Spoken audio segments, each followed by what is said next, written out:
Sometimes when you're in business, there's a challenge that you run into where it seems like you and all of your competitors are doing the same thing. It's hard to differentiate each other out, or you've almost become a bit of a commodity. If your industry is suffering from those issues where you're just commoditizing yourself, or you are that your customer just doesn't see you as value, they don't have loyalty to you because you're commoditized somewhat to them.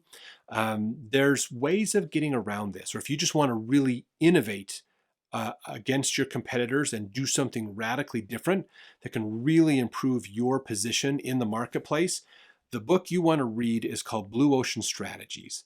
This book has been around for more than a decade, but it's still really relevant and helpful in thinking through how can I improve my business.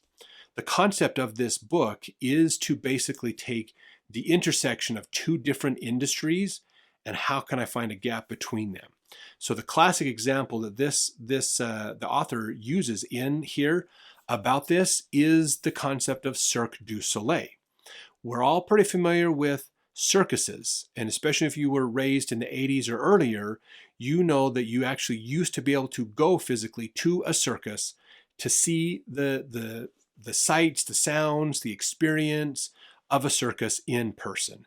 That used to be a really fun thing to do, but then circuses kind of became boring and passe as technology emerged and other things. People didn't want to go to the circus as much, and so they had to do some challenges to this.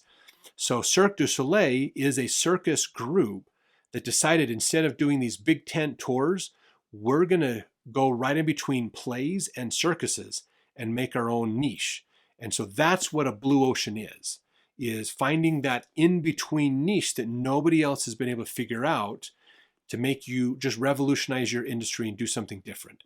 If you want to learn to think different, this is a must read in your library to help you to improve what you're doing in the marketplace.